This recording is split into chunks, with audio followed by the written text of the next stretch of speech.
Denise, what do you think are essential skills for a compliance officer to be able to build the kinds of relationships where people come to you and feel comfortable? I mean, we all know, all three of us, this is hard work to build that level of trust. It doesn't come overnight.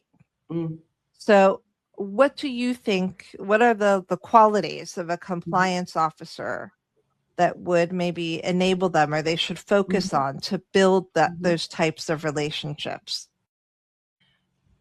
I think building trust is first and foremost, to actually listen to people. So having the ability to really listen to what the individual is saying and what they're experiencing, understanding that, it will give you a lot of insight and will gain a lot of credibility with you.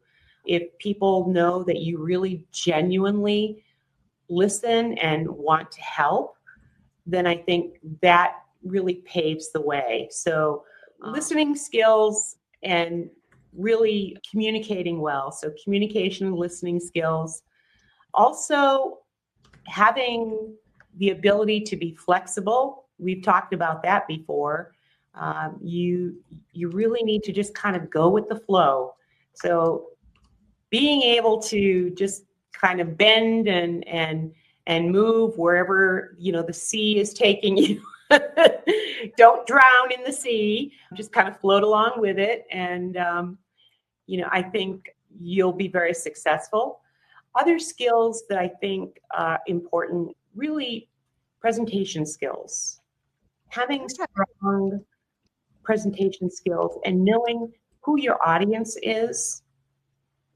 So talking to a board is obviously very different than talking to frontline staff, but communicating the message is just as important to both groups. So presentation, communication skills, listening, analytics. You don't have to be an expert in Excel or anything like that, but, understanding data and what it's telling you to be able to interpret it for others is something that people really rely on you for as the expert.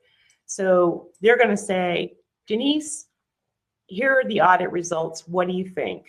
And to be able to point out, well, have you considered this trend, that trend, or are we seeing any patterns?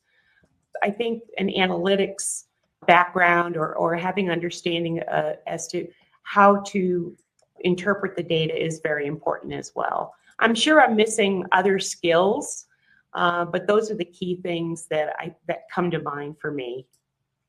I think we all have an idea of what those values are and we would agree on them, but every compliance officer also adds their own touch, right?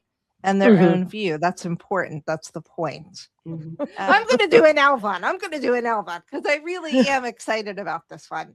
And Denise, you and I have talked about this a little bit. I think that's partly why I'm so excited. But brace yourself. No, I'm kidding.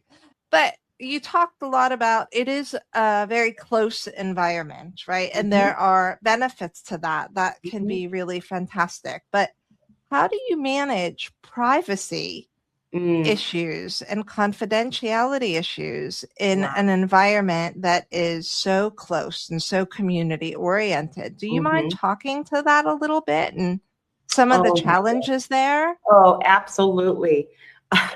It's not uncommon where a nurse or any employee would have a neighbor or an acquaintance or even another family member having services here.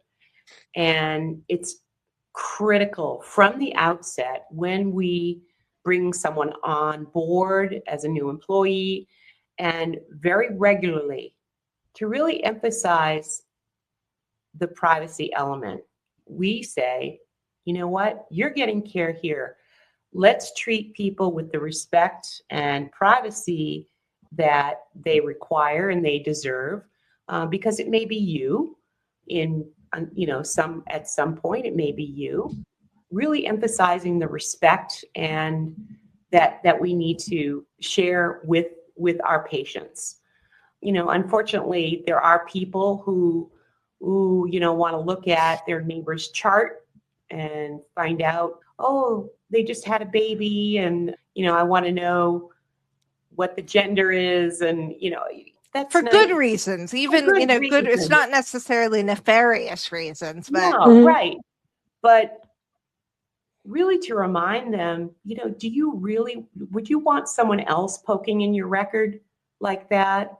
So bringing it home, making it personal, is really important, and just constant reinforcement about you're only accessing what's necessary for you to do your job.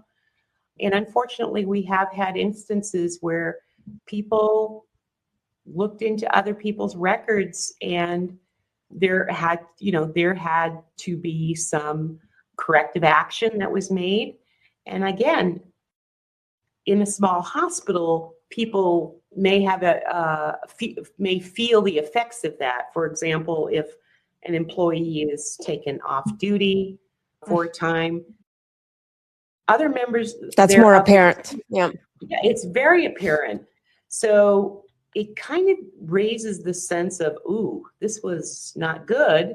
I'm going to be very mindful and not do that here, because they do take it very seriously. And I really don't want to have a negative impact on my team as well. Most importantly, I don't want to lose the trust of my friend or neighbor or family member that comes in for care or service.